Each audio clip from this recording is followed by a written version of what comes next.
অনেক সময় পরিবারের সদস্য সংখ্যা অনুযায়ী মাছের পরিমাণ কম থাকে। এই যেমন মাসের শেষ সময়গুলোতে এই ধরনের সমস্যাগুলো একটু বেশি হয়ে থাকে মধ্যবিত্ত পরিবারগুলোতে। তাই 2 থেকে 3 টুকরো মাছ এবং ঘরোয়া কিছু সাধারণ উপকরণ দিয়ে একটি দুর্দান্ত স্বাদের রেসিপি বাড়িতেই বানিয়ে ফেলুন অনায়াসে। আসসালামু আলাইকুম এভরিওয়ান, সবাই কেমন আছেন? ভালো তো? সুরাইয়ার রান্নাঘরে সবাইকে স্বাগত জানাই। আজকে আমি আপনাদের সাথে শেয়ার করতে চলেছি মাত্র 3 টুকরো কাতলা মাছ আর মসুরের ডাল দিয়ে একটি অসাধারণ স্বাদের রেসিপি আপনাদের সাথে শেয়ার করব। পুরো ভিডিওটা দেখতে থাকুন, আশা করছি ভালো লাগবে। প্রথমে এখানে আমি মসুরের ডাল 1 কাপ 3-4 ঘন্টা মতো ভিজিয়ে রাখার পর এখন মিক্সিং জারে একটা স্মুথ পেস্ট তৈরি করে নেব।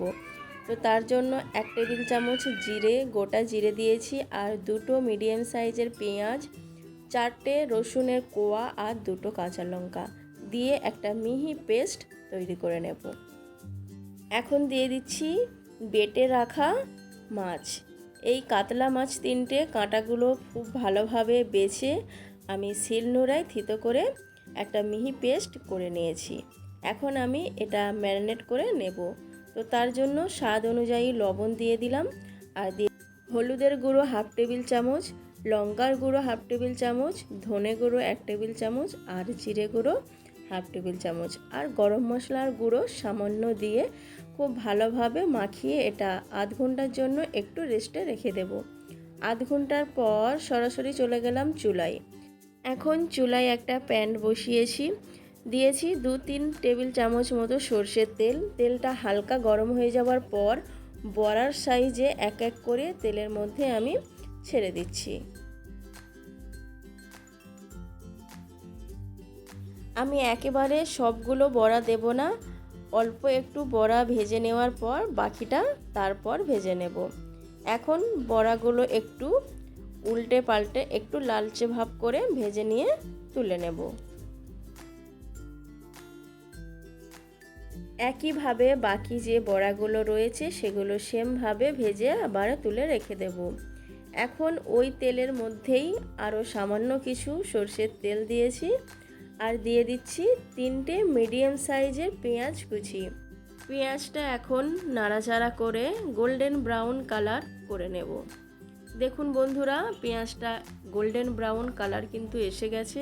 এখন দিয়ে দিচ্ছি 2 টেবিল চামচ আদা রসুন বাটা দিয়ে আবারও খুব ভালোভাবে পেঁয়াজের সাথে কষিয়ে নেব।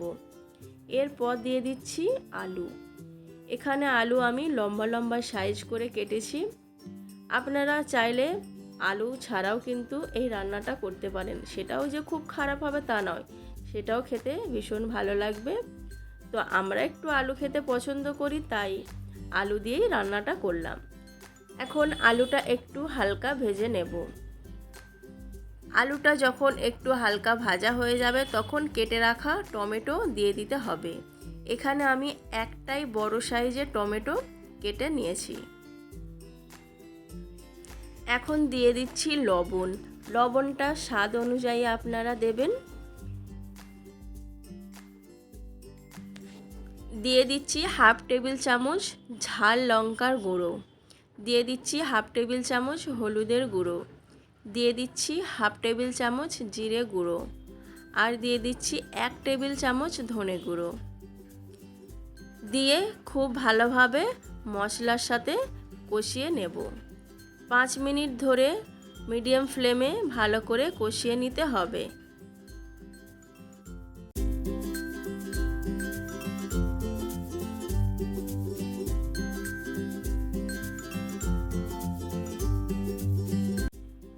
দিয়ে দিচ্ছি 2টো কাঁচা লঙ্কা মধ্যিখান দিয়ে আমি কেটে দিয়েছি। এখন কিন্তু খুব ভালোভাবে কষানো হয়ে গেছে। এখন দিয়ে দেব পরিমাণ মতন পানি। এই রান্নাটা ঝোল কিন্তু ভালো লাগে না, একটু মাখা মাখা টাইপের হলেই কিন্তু খেতে ভালো লাগে। এখন দিয়ে দিচ্ছি ভেজে রাখা বড়া। এটা আপনারা কোপ্তাও বলতে পারেন, কোপ্তা কারিও বলতে পারেন। তো তারপর দিয়ে দিচ্ছি ধনেপাতা কুচি দিয়ে খুব ভালোভাবে মিশিয়ে খুব ভালোভাবে মেশানো হয়ে গেছে। এখন এটা ঢাকা চাপা দিয়ে 5 থেকে 6 মিনিটের মতো মিডিয়াম ফ্লেমে এটা হতে দেব।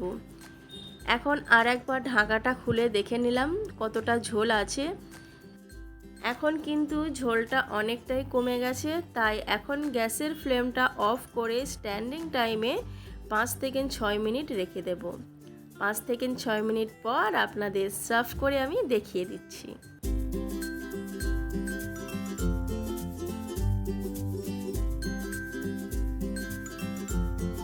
তো বন্ধুরা, কেমন লাগলো আজকের এই মাছের কোফতা কারি রেসিপি? ভালো লাগলে লাইক কমেন্ট শেয়ার করবেন, আর আমার চ্যানেলে নতুন বন্ধু হয়ে থাকলে চ্যানেলটি সাবস্ক্রাইব করে আমার পাশে থাকবেন। আর আমার অনুরোধ রইল, আপনারা অবশ্যই বাড়িতে একবার এইভাবে মাছের কোফতা কারি রেসিপিটি তৈরি করে খাবেন। ভালো থাকবেন, সুস্থ থাকবেন, খোদা হাফেজ।